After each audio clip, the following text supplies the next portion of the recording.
O livro está dividido em duas partes. É um conjunto de textos. O primeiro é sobre ensaios, o segundo é sobre poesia e o terceiro sobre educação e cultura. Enfim, feita a distribuição de tarefas, a mim coube-me sobre os ensaístas. António Carlos Cortês diz que a literatura faz falta, mas vejam, é preciso dizer isto. Estamos num tempo em que é preciso dizer isto, que a literatura faz falta, que é preciso ler, voltar a ler e que a literatura se calhar não está a ser conhecida. A literatura não é elitismo, a literatura é um transporte de saber, de história, de filosofia, de artes, de música, de direito, de economia. A literatura é um mundo que contém os outros mundos. E, portanto, se a literatura não tiver esse poder integrador que tem e de união que tem, o que é que resta? Ficamos todos pulverizados e estamos aqui a falar de mundos, digamos, das chamadas humanidades. E ainda há os outros, que parecem, se não são, pelo menos parecem imperativos nos tempos que correm. Estamos num centro de ciência e há esta suposta oposição entre ciências e humanidades. Esquecendo que a ciência é apenas um lado da humanidade. Há uma dicotomia em muitos círculos que dizem há aqui uns cientistas enfim, e há aqui, digamos, que procuram um certo sentido, e a ciência de facto procura um sentido no mundo, e há, digamos, a literatura, a poesia em particular, na qual, por outro lado, há uma pluralidade de sentidos. E daí a necessidade de voltar a ler, porque cada vez que voltamos a ler, nós encontramos, ou podemos encontrar, desejadamente encontraremos, sentidos novos. E a pergunta é, será que esses campos são assim tão opostos? Eu tenho-vos a dizer que eu penso que não. Já um dia tivemos juntos na Quinta das Lágrimas e falámos sobre isso. Em ambos os domínios nós temos o ser humano que interroga, que se interroga. E em ambos os domínios nós temos, digamos, a procura da unidade ou da harmonia, se quisermos. Embora a unidade e a harmonia possam querer dizer coisas diferentes. Mas há capacidades ou aptidões que são precisas para a ciência que são insuspeitas para muita gente, como, por exemplo, a imaginação. A gente liga a imaginação apenas às humanidades, quando a imaginação também é preciso na ciência. E, por outro lado, liga-se o rigor apenas às ciências, e quanto mais rigorosa, maior é a literatura. E isto é muito, muito nítido nas leituras que o António Carlos Cortês faz, quer dos poetas, quer dos ensaístas, dos que escrevem sobre poetas. Albert Camus disse que o binómio de Newton é tão belo como há anos de mil, o que há é pouca gente a dar por isso. Eu acho que, se calhar, vivemos num tempo em que nem sequer dão pelas anos de mil, quer dizer.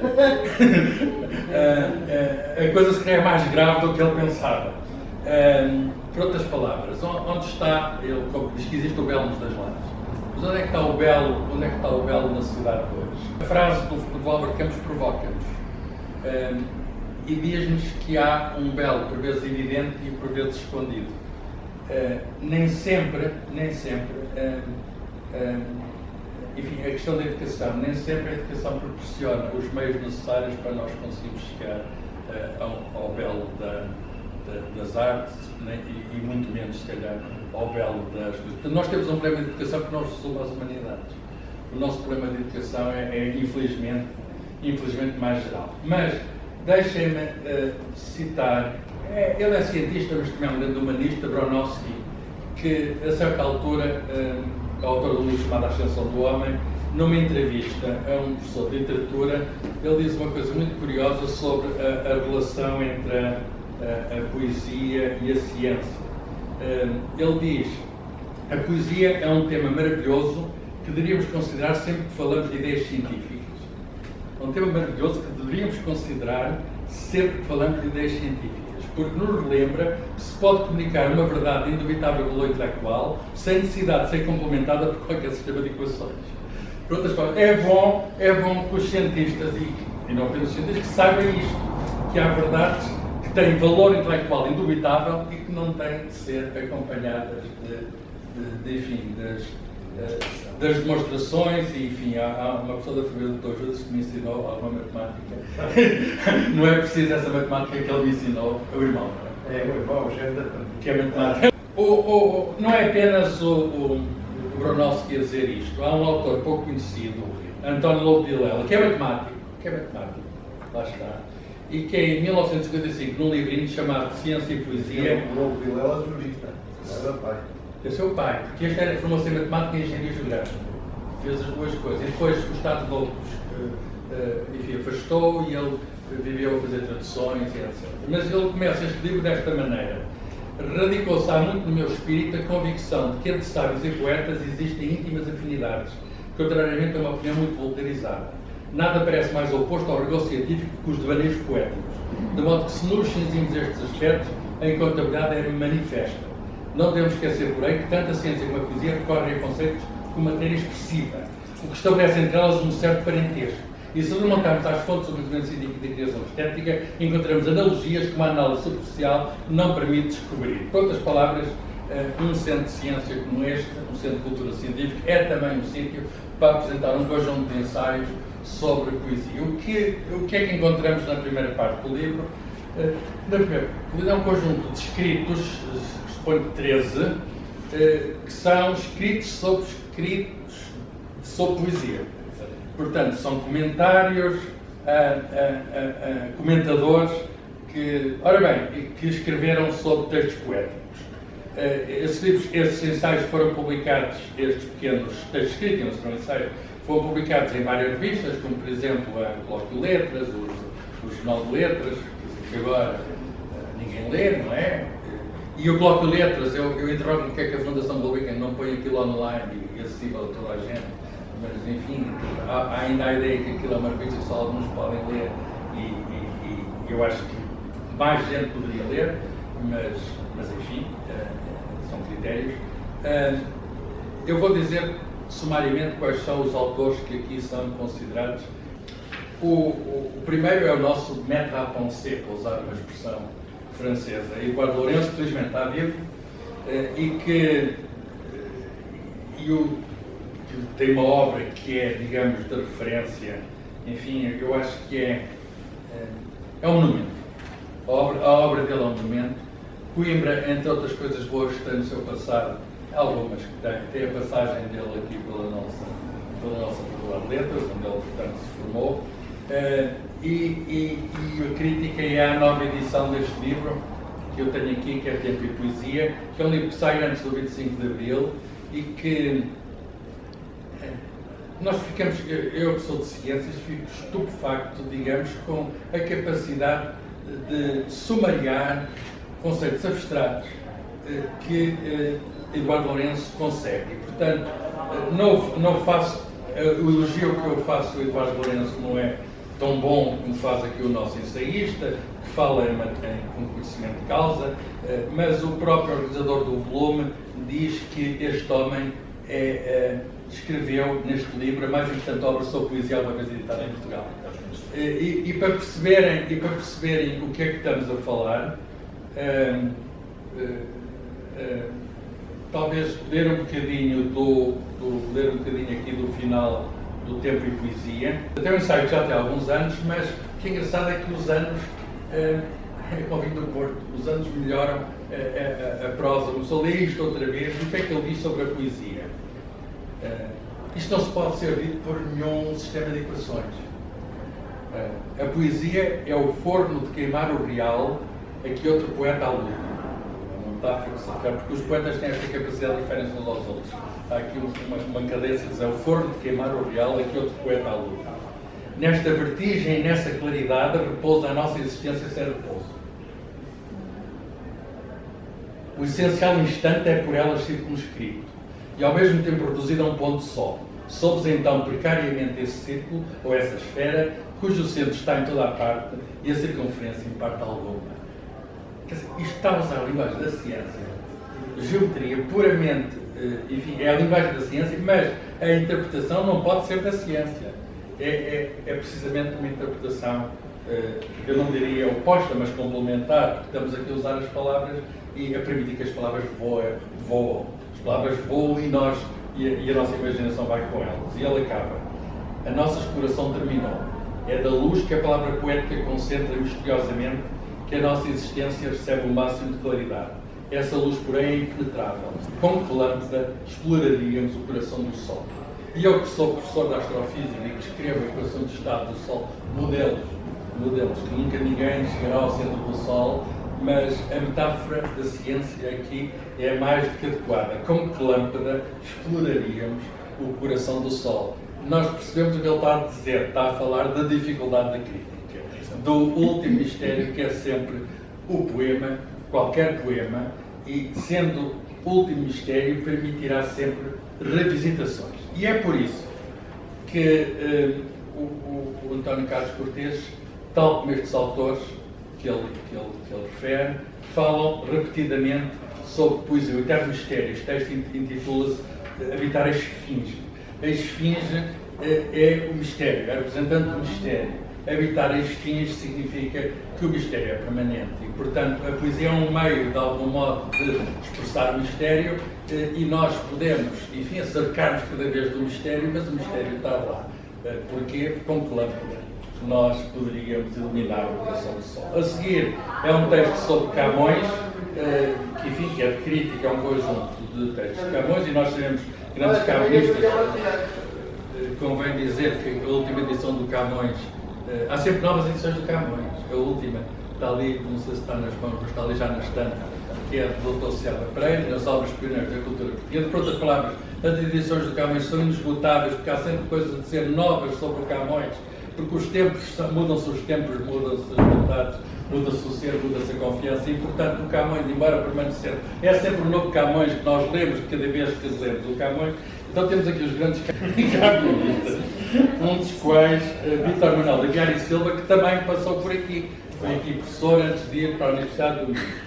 E eu trago aqui também um textozinho, está com, enfim, aliás também um grande admirador de um camonista que é Jorge Sena, e há outros, fala aqui de Hélder Macedo, que continua a escrever sobre Camões, Ivete Centeno, sobre a parte esotérica, Fiamma Paz Brandão, que foi, se não me engano, mulher do Gastão Cruz, infelizmente já falecida. Eu trago aqui um dos livros que é aqui citado, A Lira Dourada e a Tuba Canora, do Vítor Aguiar e Silva. E ele conta, é muito curioso, as provas de doutoramento que ele fez aqui com o Dr. Costa Pimpão, e é muito curioso porque havia uma desconfiança sobre o tratamento do maneirismo, etc., se os Lusíadas seriam ou não uma obra maneirista, e etc. E ele defende aqui o seu mestre, dizendo que deixou ser livre, quer dizer, eu não concordo com essa interpretação, mas os discípulos têm direito a ultrapassar os mestres na sua interpretação. E a certa altura, sobre a crítica literária, diz isto o nosso Vítor Aguiar e Silva, um grande crítico literário. E também defensor do humanismo, ele tem um livro recente sobre a defesa das humanidades. Ele diz isto: sem a ancoragem segura na letra do texto, serão vulneráveis e incertas quaisquer leituras. Sem o corpo do texto, não respira o espírito do texto, embora o corpo proporcione múltiplas moradas ao espírito. O que a filologia positivista não entendeu, nem podia entender. O que é que ele está a dizer? Está a dizer que aquelas pessoas que fazem crítica literária baseada em biografia, ou com interpretações literais do conteúdo do poema, muita gente fez isso do Camões, incluindo o Zé Mendes Saraiva, A Vida Ignorada de Camões. Ele diz, não, veja o que lá está, não estejam a imaginar o que é que a razão porque ele teria escrito, não, veja o que lá está. E digamos, todo este livro, voltar a ler, é a reforçar este aspecto que é a importância do texto. E o texto, em certo sentido, é mais que o autor, porque no sentido em que permite interpretações, por vezes insuspeitas ao autor, porque se há leitores que fazem certas leituras e que têm direito, com certeza, a essas leituras, quem será o autor para lhes vir dizer que essa não é a leitura correta? Por outras palavras, o texto escapa ao autor e o texto pertence ao leitor, que somos nós. E isso nota-se, enfim, em todos estes ensaios que aqui temos. Eu não tenho muito mais tempo, mas deixem-me acrescentar quais são os outros textos. Vítor Aguiar e Silva a comentar um livro de Jorge Sena sobre Camões. A questão do Jorge Sena é muito interessante e faz este ano, o Jorge Sena faz 100 anos. Dizer qualquer coisa sobre o Jorge Sena, já que ele faz. Ele foi uma pessoa com uma grande mágoa e que disse coisas terríveis sobre Portugal, por vezes condensadas associadas a Coimbra. Portanto, foi ele que diz: quem pode saber de filosofia se andou na Rua da Sofia. Uma frase num livro chamado Dedicácia, um livro de escárnio e maldizer moderno. Era terrível, era terrível. Mas este homem, entre outras, que era engenheiro civil já agora, tinha o curso completo de engenharia civil, eu estou a ver aqui um 5 de engenharia civil à minha frente, também com qualidades literárias. Que era engenheiro civil, este homem, entre outras coisas, além de ter tomado conta do Camões de uma maneira que era completamente diferente das outras, incluindo uma análise quantitativa que pode ser criticada, mas que ele tinha todo o direito a fazer, mas foi ele que descobriu o António Gedeão, que dá o nome ao Rómulo de Carvalho, que dá o nome a este espaço.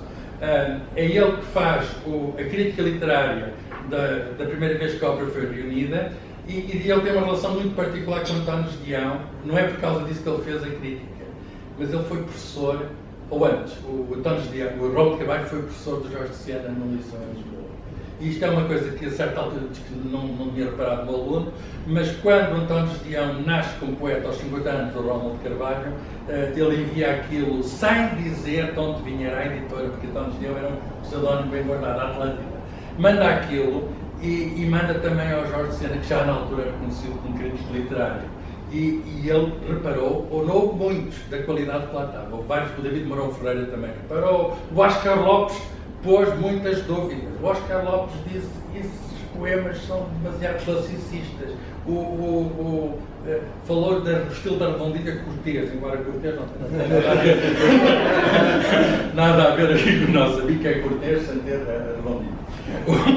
O Jorge de Sena defendeu muito bem, na obra completa, defendeu muito bem a poesia de António Gedeão. E não é por estar ligado à ciência, porque ele diz que isto é um poeta diferente, é um poeta que não é do neorrealismo, não é da presença, também não é, embora seja da mesma época, da poesia 61 do Gastão Cruz. E sobre isso é muito curioso que eu fui ler para esta sessão as memórias do Tâncio Calistão, que podem ler, e ele não é muito amável para o Gastão Cruz. Eu sei que está a fazer uma tese sobre isto, leu as memórias.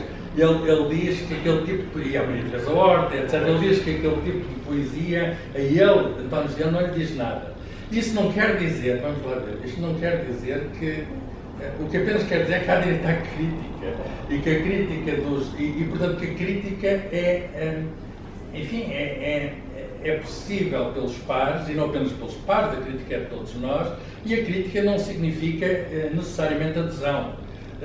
No caso do Gastão Cruz há uma nítida incompatibilidade do António Gedeão. É declarar o nosso estado de adesão. É dizer se nos identificamos ou não nos identificamos, ou ainda, porque nós identificamos sempre de alguma maneira. Qual é a parte com que nos identificamos, qual é a parte que, por alguma razão, qual é a nossa parcela de compreensão, qual é a nossa parcela de incompreensão. Por exemplo, a seguir há aqui outros críticos literários, Manuel Guzmão, Paula Mourão, mas como são de outra faculdade, lá de Lisboa, eu não vou elaborar muito. Está aqui um colega deles aqui da nossa faculdade, Vasco Graça Moura, que todos tivemos o prazer de conhecer e com quem eu me identifico muito naquela questão do acordo ortográfico, que espero que não esteja ainda acabada, e também um homem da ação, um homem político, etc. E também camunista. E camunista também, ele foi buscar aspectos quantitativos também, e já agora sobre Vasco Graça Moura, eu devo dizer que há uma antologia sobre poesia baseada na ciência, que é precisamente o título Vênus de Milo, 1992, que foi editado pelo Champalimau e Paletrem, que é um livro maravilhoso, que mostra que a ciência está em todo lado. Já agora, o Gastão Cruz também bateu no Saramago, nos poemas possíveis. Nos poemas, a primeira poesia do Saramago. O Gastão bateu muita gente no início. Exatamente. Fernando Martinho, professor da Nova, mas que é também de uma faculdade lá de baixo, a gente também não vai falar. Gastão Cruz, que é um autor muito querido, e nós estamos à espera da tese de doutoramento sobre Gastão Cruz. Vamos lá ver se eu poderei assistir. Tem de ter tempo para fazer. Que é para justificar aquela questão de doutor somos nós todos, e portanto nessa altura só ficamos lá à espera da tese do Dr. José Bragança, vai ser a honoris causa. E por último, Nuno Júlio disse que algarvio como Gastão Cruz, suponho que é da Mexilhoeira Grande, não é? E que teve a bondade há pouco tempo de me enviar o livro dele, Café de Lenin, um romance, que eu ainda não li, mas com esta crítica literária logo aqui ao meu lado, eu vou ser obrigado a ler sobre o ABC da crítica. É muito curioso que nós temos aqui, como vem alguns poetas, uns outros, Gastão Cruz, Vasco Graça Moura, Jorge de Sena, etc., que são também os críticos literários. E aí está uma relação também com a ciência, quer dizer, a ciência é os chamados pares, que de algum modo elaboram, fazem algum refereeing. E na ciência, um texto ou um paper é bom ou mau conforme aquilo que os nossos pares achou. Também aqui, apesar de estarmos num domínio de uma dimensão diferente, os textos vão valer, em primeiro lugar, por aquilo que os meus pares dizem. E é muito interessante saber que se a validação está pelos pares ou se a validação está pela crítica. Eu acho que a validação pelos pares, que é uma marca da ciência, continua a ser essencial aqui na poesia. Fernando Cabral Martins e Richard Zenit, leitores de Pessoa, sobre o outro grande poeta, depois de Camões, enfim, que é um poeta que continua a ser descoberto, quer dizer, é um poeta interminável. Eu não sei qual é o buraco daquela arca, mas aquilo parece interminável. É muito curioso que o rei da nossa barbearia, chamou-lhe Eduardo Lourenço, que até dá a ideia, digamos, que naquele castelo há ali uns subterrâneos, e é uma coisa de facto que eu devo dizer que coleciono coisas sobre não só a poesia do Fernando Pessoa. Ele nasceu praticamente no mesmo dia que eu e temos esta afinidade, ele a 13 e eu a 12. E eu tenho uma grande afinidade mais com certos Fernandes Pessoas do que com outros Fernandes Pessoas, e de facto, cada vez que sai um ensaio novo sobre Fernando Pessoa, lá vai juntar-se à minha estante, que já vai muito grande, e eu acho uma coisa insondável. Como é que aquela criatura continua a revelar coisas e nós, daqui por uns anos, o que é que nós diremos sobre Fernando Pessoa? Rui Belo, outro grande poeta, tem infelizmente a obra reunida, e isto termina com um livro de ensaios sobre poesia, digamos, moderna portuguesa, que saiu do Brasil, e é também muito interessante porque o espaço da língua portuguesa, porque eu não sei até que ponto os nossos poetas chegam lá, se eles conhecem, por exemplo, quando Carlos Cortês é poeta, além de professor e ensaísta, não sei se eles o conhecem lá, deviam conhecer, mas nós, acho eu, conhecemos muito pouco do que é a poesia brasileira contemporânea. E fala-se muito em língua portuguesa, e fala-se muito no espaço de língua portuguesa, e eu gostava, era uma boa ideia se existisse. Não é? É como aquela história, termino com esta, de um grande intelectual indiano que foi à Inglaterra e perguntaram lá, viu em Londres, viu aquilo tudo, o que é que acha da civilização ocidental? E ele respondeu, seria uma excelente ideia. Mas isso é como o espaço de língua portuguesa, acho que seria uma excelente ideia. Muito obrigado, António Carlos Cortês, por este livro, que nos remete para outros livros, e é das melhores coisas que um livro pode fazer. É um livro que nos vai buscar livros, e a literatura sendo um labirinto, livros como este são uma espécie de fio de ariano que nos permite, enfim, encontrar alguma saída, ou se calhar a entrada. Lembro-me agora outra vez do Jorge de Sena em Creta com o Minotauro, que é um poema explosivo, termino com isto, que vale a pena ler. Por exemplo, vejam, para compreender o país, leiam em Creta com o Minotauro, que é uma coisa muito forte. Ele era um homem de palavras fortes, de emoções fortes. E se uma pessoa, às vezes, nós tentamos dizer coisas sobre Portugal e não conseguimos dizer da maneira tão intensa, mas ele consegue dizer coisas fortes, mas às vezes poetas como o Jorge de Sena dizem coisas que nós, para percebermos o sítio onde estamos, é melhor dizer. Nós temos que ter presente que este homem é um dos poetas mais importantes da nova geração. Estou a dizer isso não por lições aqui de palavras e circunstâncias, é porque já o escrevi e depois há muitos outros o disseram, e também os prémios que ele tem recebido marcam isso. Mas eu já já explorei a poesia dele em mais do que um escrito, embora não apenas consagrado a ele. E porquê é que digo isto? Porque, de certo modo, este livro tem sempre em palimpsesto a presença do poeta. E até por uma coisa que às vezes faço, que é procurar aqui uma poética induzida, digamos assim.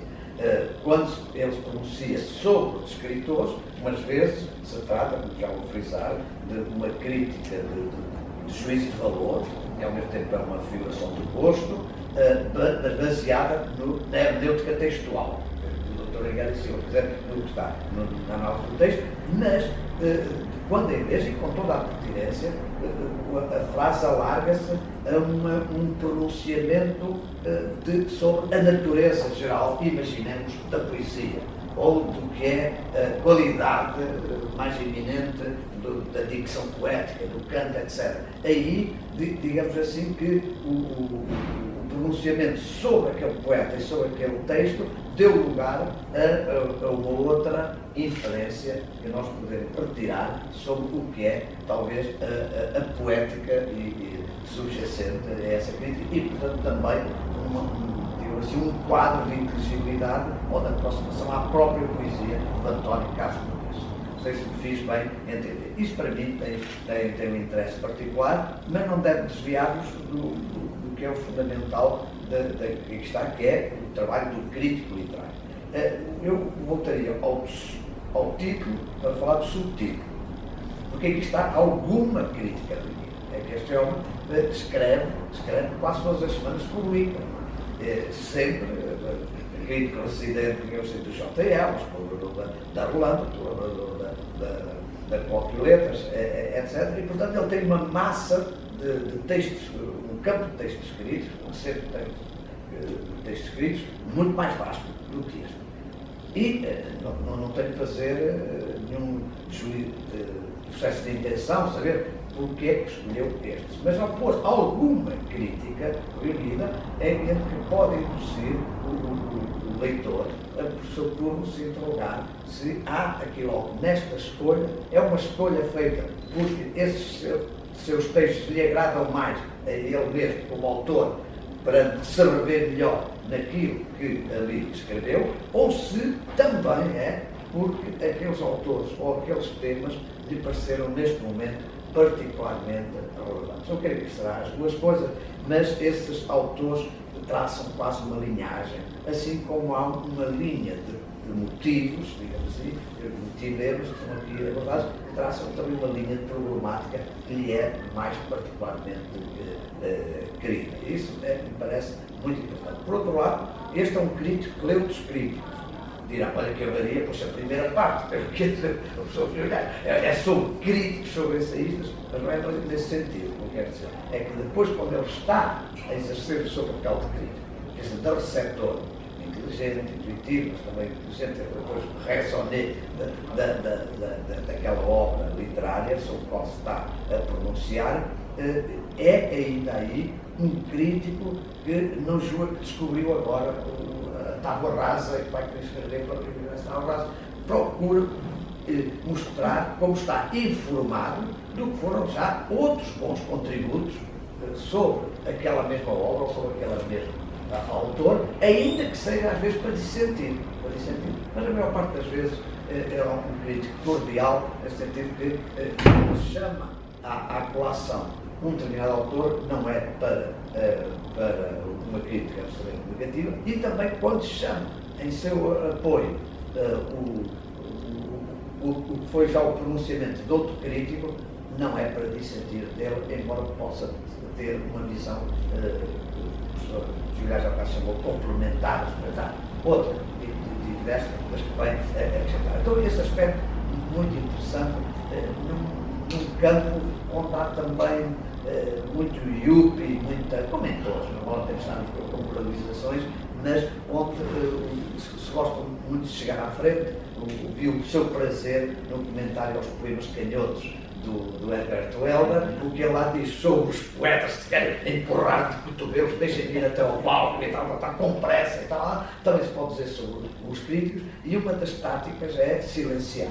se falar como se eu agora, e pior são os que têm gato escondido por rabo de fora, porque começam a dizer coisas que já são óbvias para quem conhece os voos críticos. Imaginemos que era o Dr. Guedes e começar a escrever sobre Camões, ignorando sobre Sena ou outros que tinham título antes. Não é o caso, portanto, o António Castro Cortes tem isso que faz justiça àqueles que o precederam no encontro interpretativo e valorativo com a maior parte dos poetas que ele estuda. Depois, sendo predominante, como viram, até pela enunciação do Dr. Figueiredo fez, predominam também nesta parte, que é a parte mais extensa do livro, textos consagrados só a um poeta e mesmo só a um livro, dentro da trajetória global desse poeta. Mas há um ou outro ensaio que trata de grandes tendências que são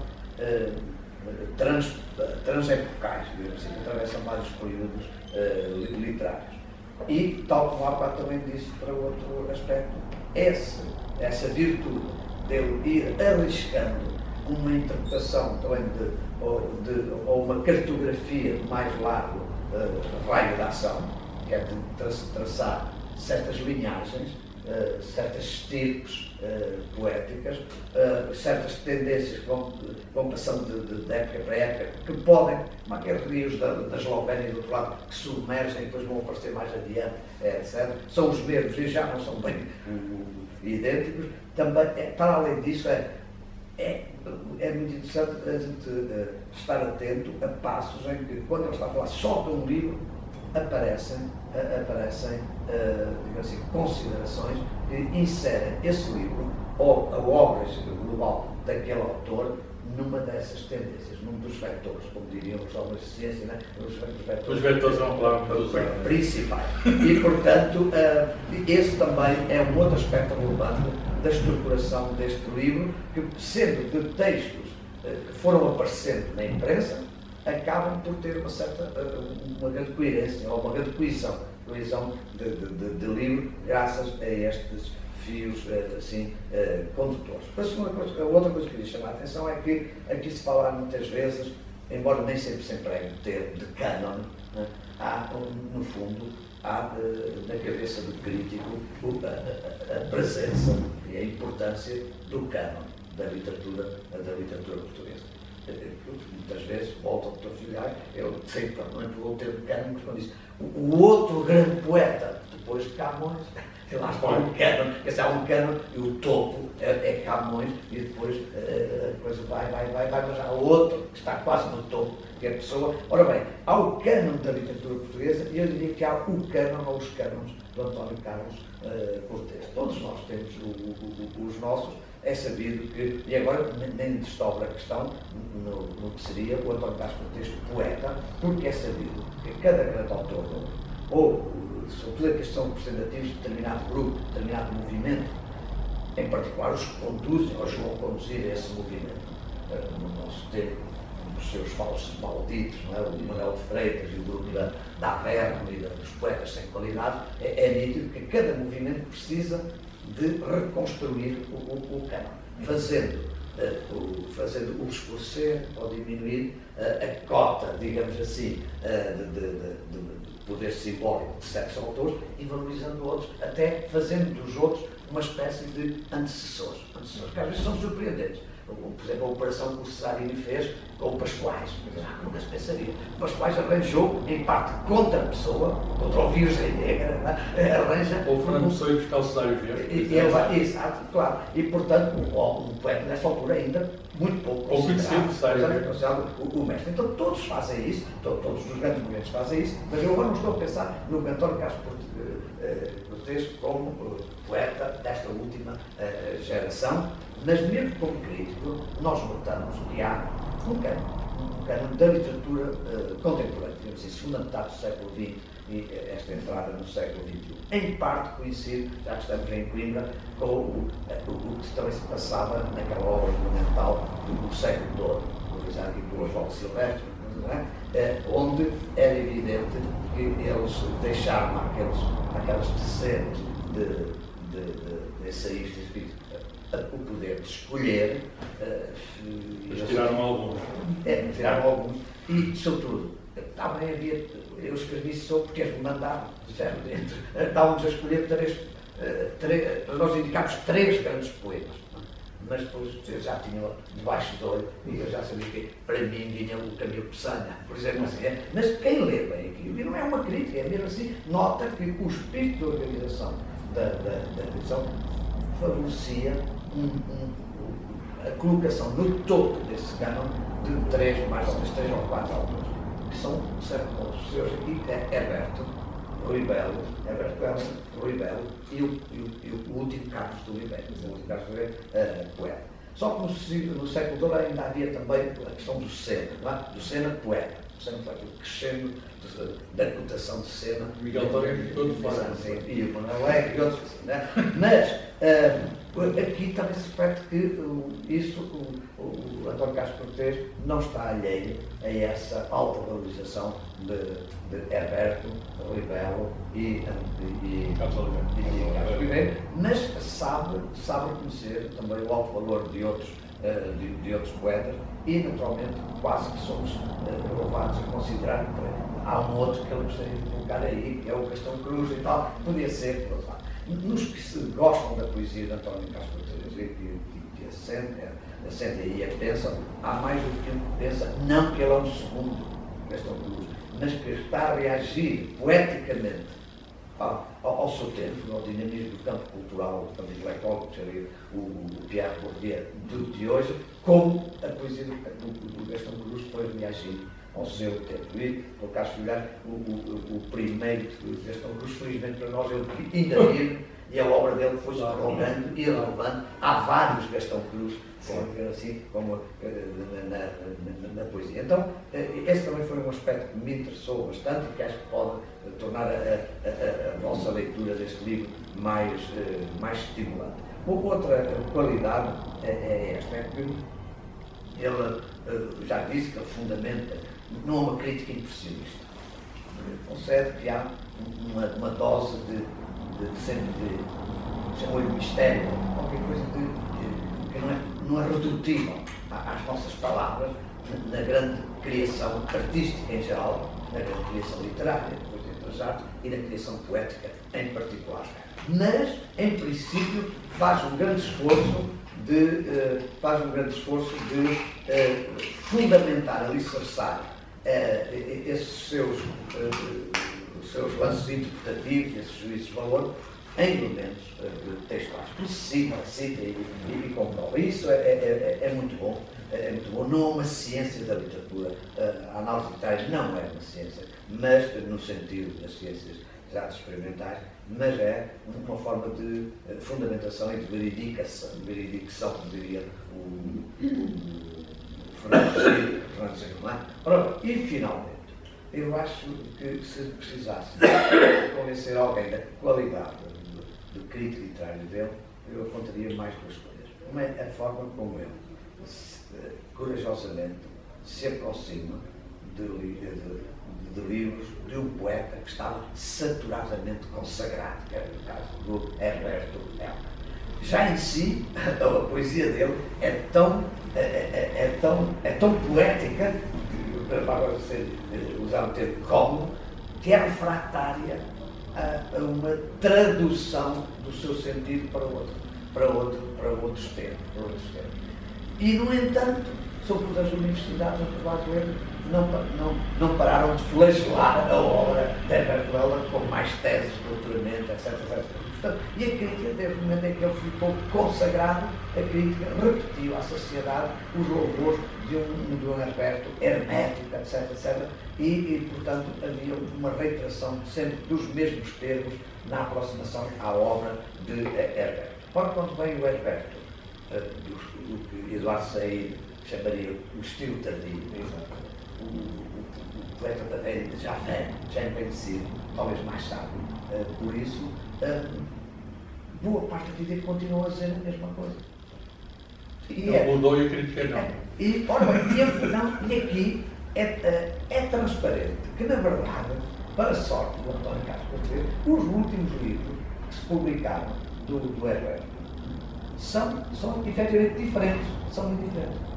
Este homem teve a coragem de frisar, quer dizer, não se deixou enliar no que era a imagem crítica que já estava, digamos assim, cristalizada em torno dessa idolatria do Herberto e diz coisas muito nítidas e, a meu entender, muito certeiras sobre os livros que saíram, os últimos em vida, por exemplo, Servidões, onde se nota já uma diferença, e depois os que se têm publicado postumamente. Então, esse para mim é o ponto mais alto dessa qualidade que se manifesta em outros momentos do livro do António Castro Cortês. É quando a gente acha que já está tudo dito sobre aquele poeta, ele encontrar outra forma de abordagem.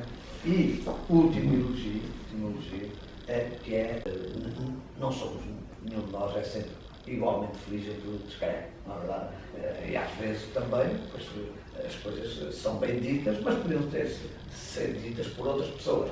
Mas o que interessa é que abunda neste livro abundam passos que são verdadeiramente lapidares, de uma forma muito concisa. O Dr. Castro Cortês encontra a fórmula para fixar isso. O melhor exemplo para mim é não o do primeiro capítulo sobre Herberto, mas o do segundo. O segundo e último livro sobre o Herberto tem expressões que são, na verdade, lapidares, porque condensam em muito poucas palavras, e palavras muito exatas, aquilo que o leitor já está a começar a apreender, ainda não encontrou a sua própria formulação e de repente ela aparece e assim, pronto, é isto que eu aprendi, vou fixar, se posso dizer assim. Portanto, eu, como professor de literatura, fui o primeiro assistente do Aliança Isto tem tudo aqui uma genealogia. E depois herdei a cadeira da teoria da literatura, mas como professor e também como crítico literário, eu agradeço ao António Castro Cortês isso. E última nota, por causa de esta não a trazia engatilhada, mas por causa das suas elucidações, há aqui também alusões, não tanto a autores africanos, não calhou, embora isso lhe tenha, noutras vezes eu tenho escrito sobre autores das lusografias africanas, mas brasileiros sim. E aparece essa noção que precisamente chegou à nossa teoria literária através de um professor eslovaco, do vizinho, que é da comunidade interliterária. A comunidade interliterária. O Dr. Guessio, por exemplo, aplicou isso ao Camões e aos poetas do seu tempo. Havia uma espécie de comunidade interliterária no plano ibérico.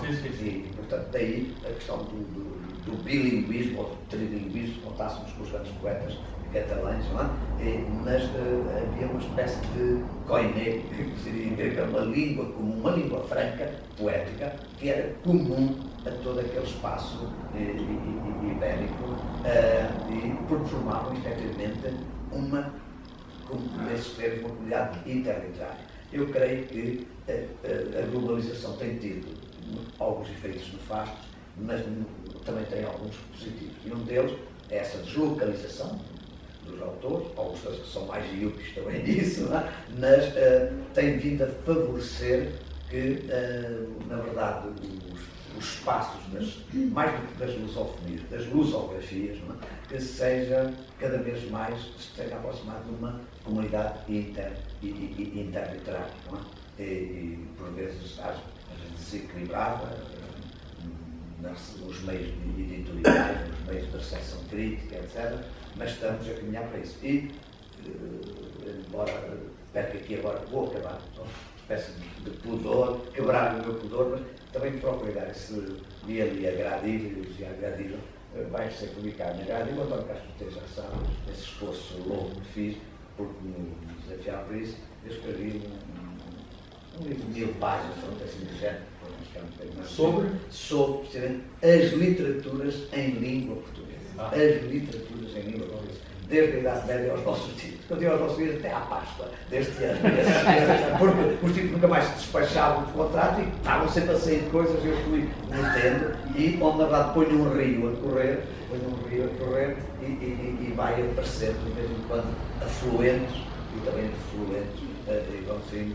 Portanto, não é a primeira literatura portuguesa, a literatura brasileira, a cabo-verdiana, não. É como se fosse tudo uma corrente, e esse conceito da comunidade interliterária foi para mim também muito útil, e eu espero que depois esse movimento vai ser, porque é um bocado arriscado. Eu estou a apresentar aqui. Temos que fazer isso mesmo. Muito bem. A minha relação com a cultura e com a arte e a literatura é uma coisa que se passou há muito mais há muitos anos. Cá vou.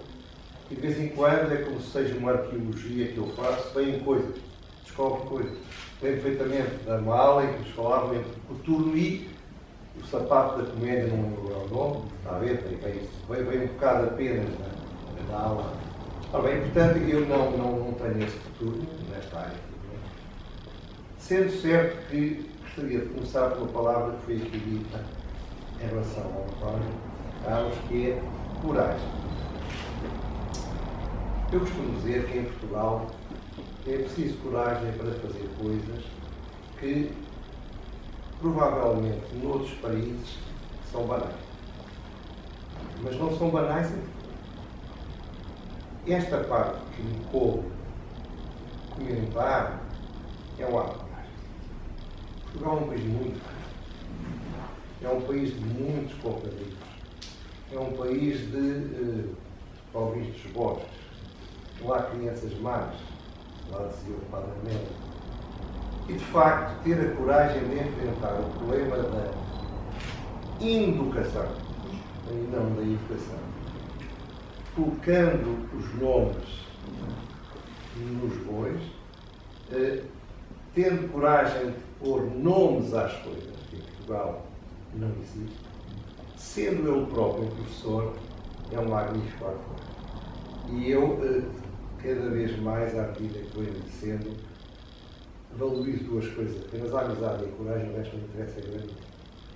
Ora bem, de facto, uma coisa que me surpreende, como pessoa que acompanha mais ou menos a vida cultural em Portugal, é a tolerância criminosa e a falta de lucidez para responder a uma pergunta tão simples.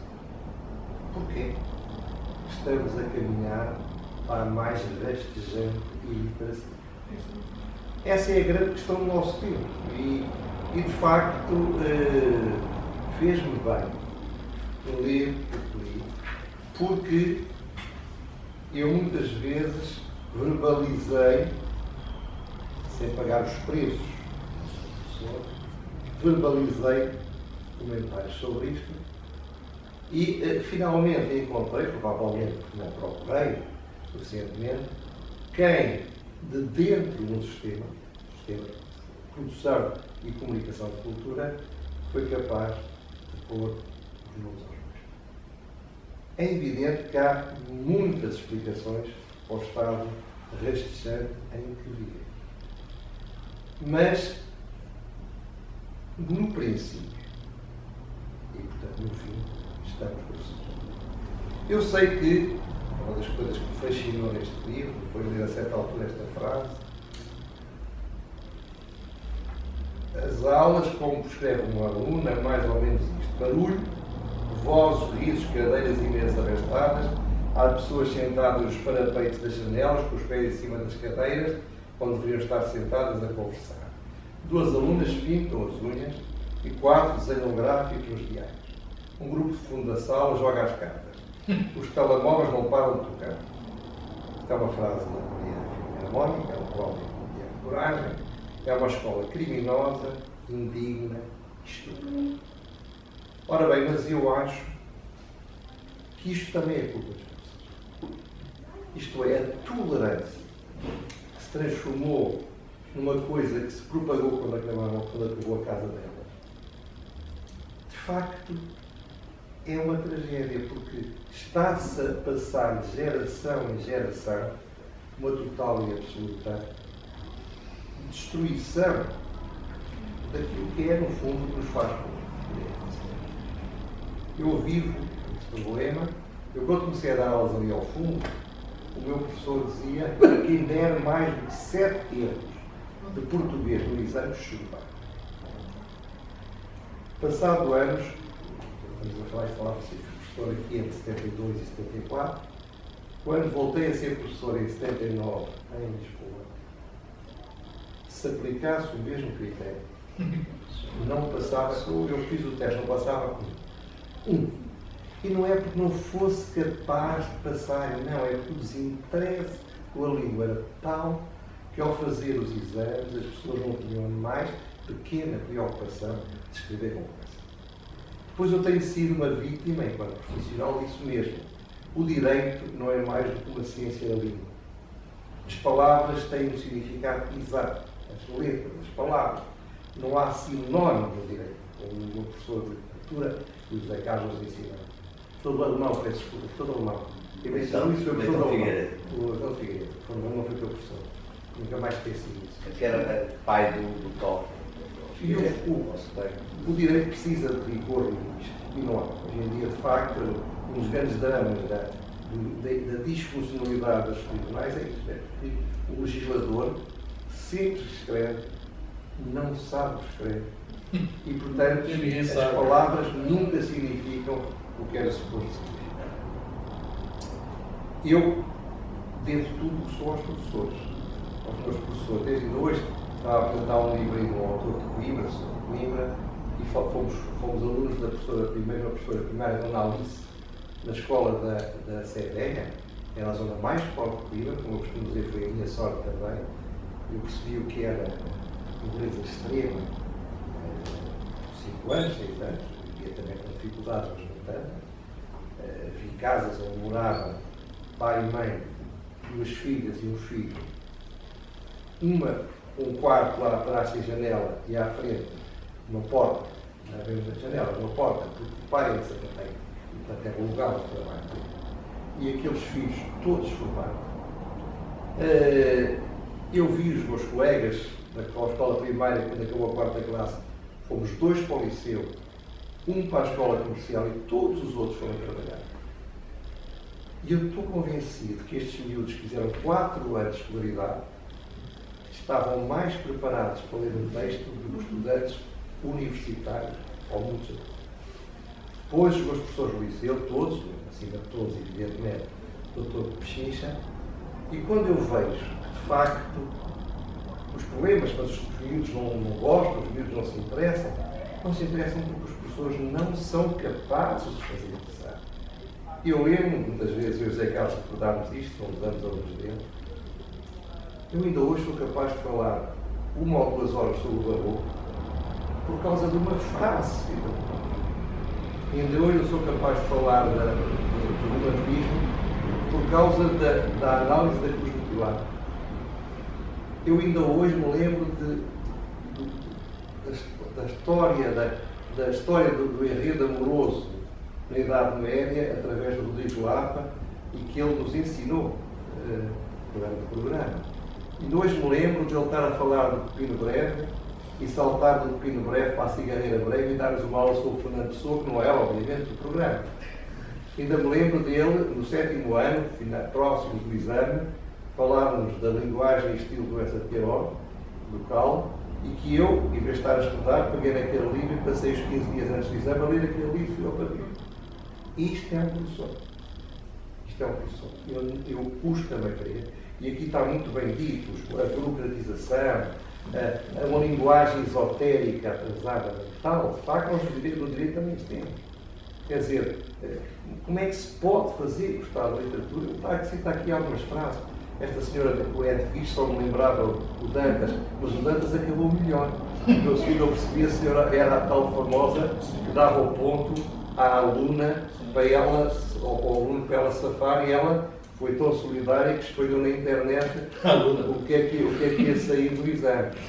Ora bem, mas quem faz é o problema do bravo. Quem faz isso, quem dá o ponto ao aluno, é a mesma pessoa que assalta bancos ou a mesma pessoa que mata pessoas. Porque são pessoas sem caráter. E não pode haver literatura nem cultura sem caráter. O que eu gostei deste texto, gostei sofrendo, evidentemente, é de ver aqui escrever coisas realmente que não vejo.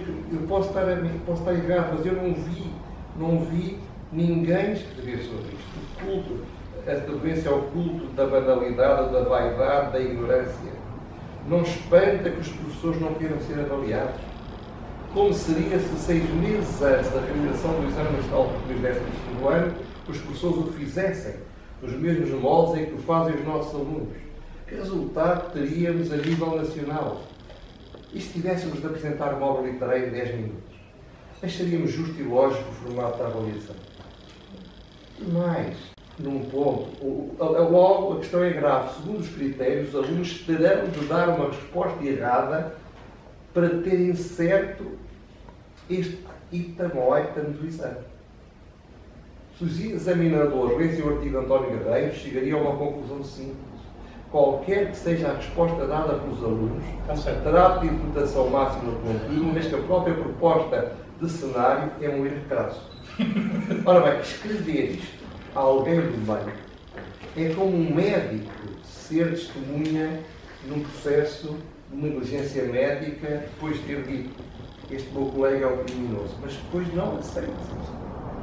É fazer sair do destino da pobreza aqueles que não mereciam e eram apenas prisões sociais.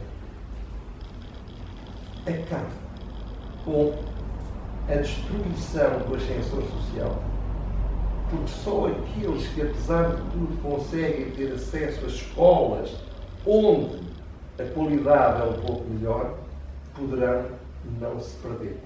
Eu estava a falar há dias com o chofer de táxi, eu estava a falar com enorme entusiasmo de história de Portugal. Um grande conhecimento sobre o facto de ler. Eu sou um autodidata. Eu só estudei a 4ª classe. Eu disse, o senhor faz parte, é da mesma idade, de uma das últimas gerações onde pessoas muito inteligentes não tiveram a possibilidade de estudar. Agora é dramático, todos têm a possibilidade de estudar. E muitos falham, desculpem que eu diga, único e exclusivamente por culpa dos professores. Ninguém pode imaginar o que é viver, repito, na rua do Loureiro, um quarto sem janela, era a parte de trás da sítio onde o pai restaurava sapatos. No fundo, o quarto havia uma única cama onde dormia pai e mãe, 2 filhos e um filho. E esta gente formou-se. Não é possível dizer que as condições sociais hoje em dia não me digam. As televisões são contratos de concessão. Mas o que é que gostava ao Estado português no contrato de concessão dizer?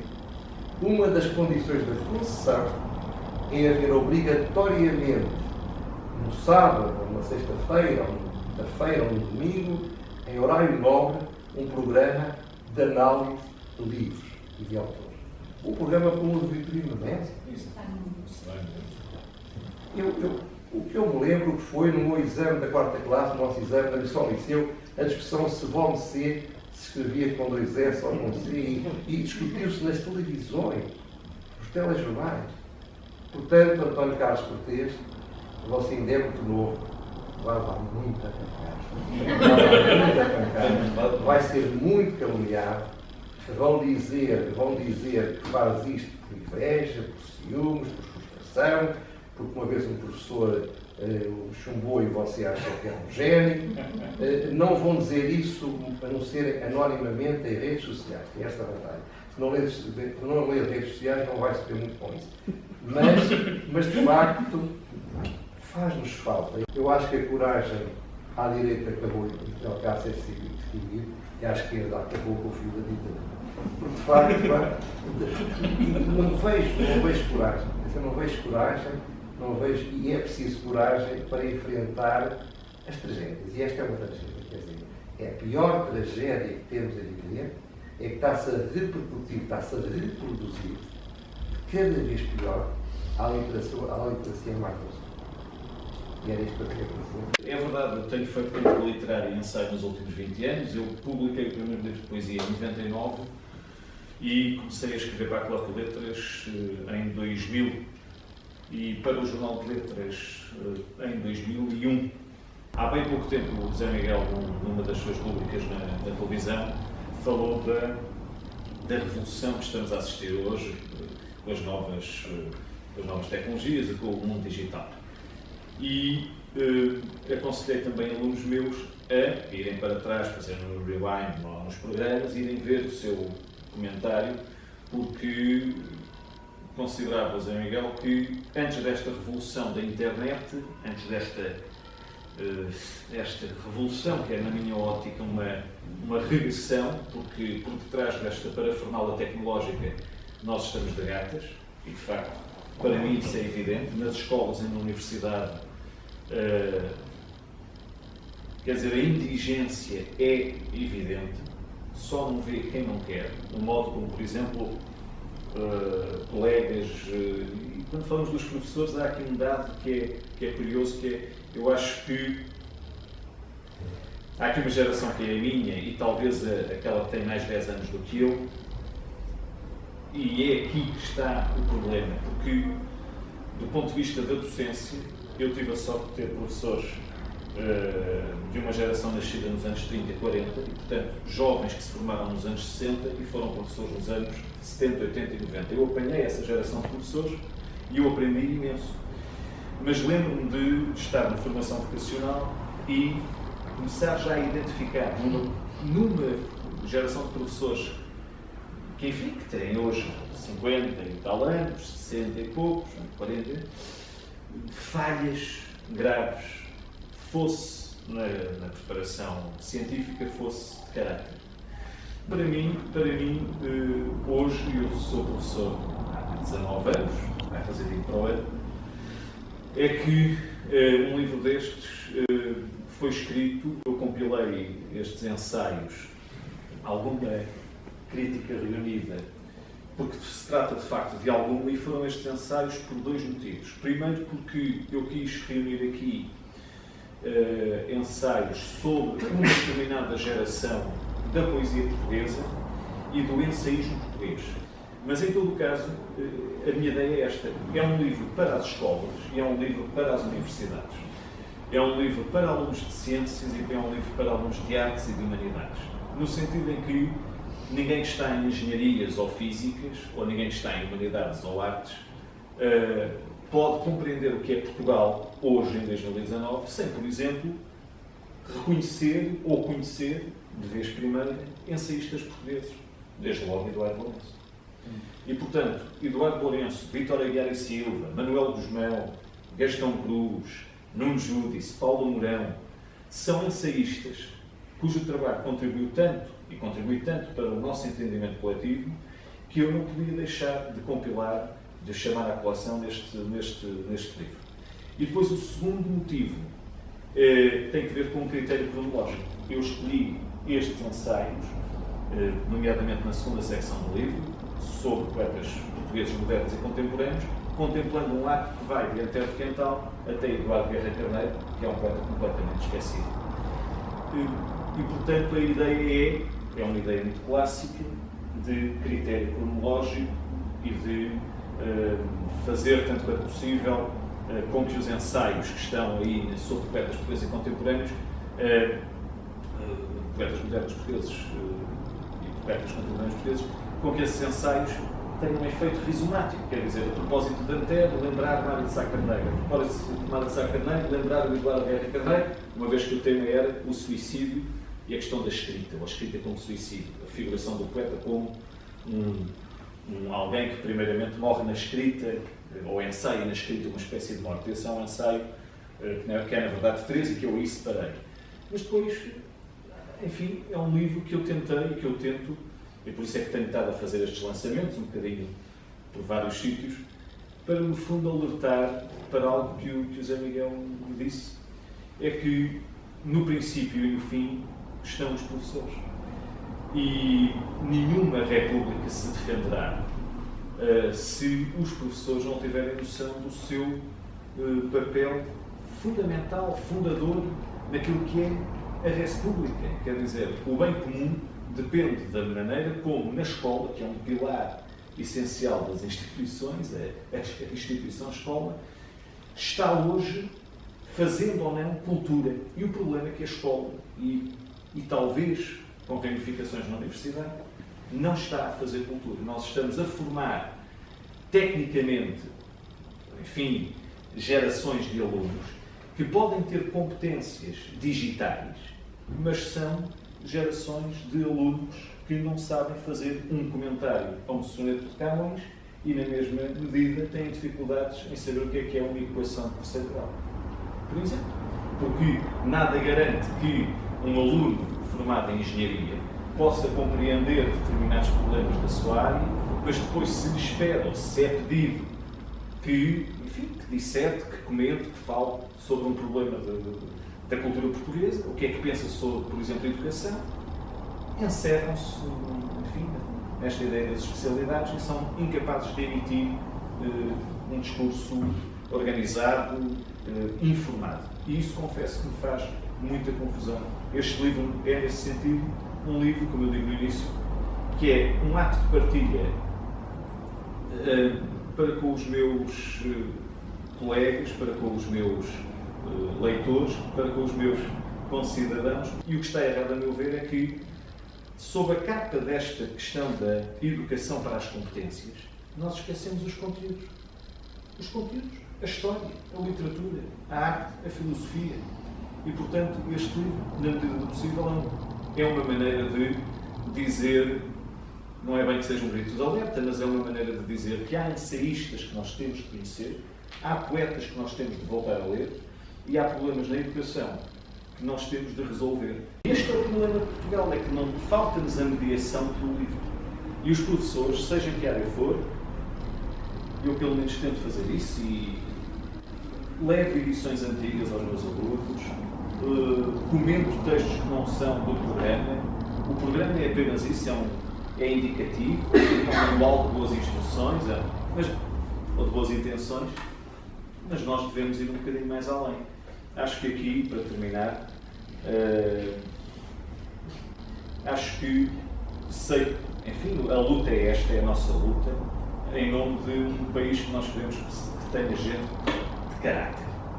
E eu, enfim, na medida das minhas possibilidades, continuarei a ser fiel a essa ideia de que, como diz o Jorge Steiner, que é um ensaísta que eu de facto prezo muito, quem está nas humanidades, quem está nas ciências, há um princípio que é caráter, que é de caráter e de coragem. Quer dizer, a ideia de que, à entrada da Academia Neoplatónica de Florença, dizia-se que era impossível entrar na Academia quem não tivesse luzes, geometria, mas quem não tivesse alma. E eu acho que é preciso alma, no sentido em que nós estamos muito perto de um viver na lama. E entre a alma e a lama, a diferença hoje é tenue, porque há uma degradação óbvia do português que se fala, e quando a linguagem é mal falada, quando as frases são mal construídas, quando o vocabulário é escasso, então a educação está a falhar. E os nossos alunos, eu tenho a hipótese de dar aulas no secundário e ter um bocadinho o pé no superior, eu vejo que não há uma diferença entre quem está no secundário e no superior. Falam um português cheio de erros, conceitos e termos errados, um desconhecimento generalizado do que é que significa a semântica dos verbos, e isto é preocupante. A juntar a isso, nós temos esta coisa extraordinária e grave, que é dizer-se, e isso os mídias têm aí muita responsabilidade, dizer-se que, quer dizer, que a única hipótese de nos reunirmos é esta indústria ou esta coisa do futebol, quando não é verdade. Não é verdade que assim seja. No Brasil, eu tive a hipótese de, na Universidade Silopédica e depois mais tarde na Universidade Estadual do Rio de Janeiro, em 2014, fazer a abertura de um curso para engenheiros da Universidade Silopédica. E eles iam ter uma cadeira de literatura. E o auditório, que era um auditório enorme, encheu com praticamente 400 alunos.